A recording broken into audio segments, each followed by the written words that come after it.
எப்பயுமே வீடு கட்டும் பொழுது சீலிங்க்கு காங்கிரீட் போடுறப்ப கடவுள் வழிபாடுன்றது ஒரு முக்கியமான விஷயம். இதை சனி மூலையில் வச்சு வழிபடணும். சனி மூலை அப்படின்னா என்ன திசைன்னா வீட்டினுடைய வடகிழக்கு திசை. இந்த வழிபாட்டோட நோக்கம் என்னன்னா, இப்போ போட போகிற இந்த வீட்டோட சீலிங் காங்கிரீட் ஆனது நீடித்து நிலையாக நிற்கணும். அதாவது வீட்டின் மேற்கூரையானது மழை வெயில் அப்படின்ட்டு காலத்துக்கும் கடந்து உழைக்கிறது. வீட்டுக்கு ரொம்ப முக்கியமான விஷயமே மேற்கூரை தான்.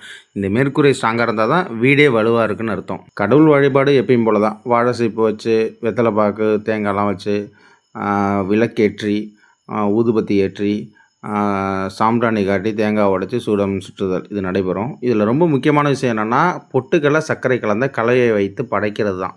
கடவுளுக்கு படைத்ததுக்கப்புறம் அந்த இனிப்பை அங்கே வேலை பார்க்குற பணியாட்கள், வீட்டினுடைய சொந்தக்காரவங்க இவங்க எல்லாரும் பகிர்ந்துக்குவாங்க.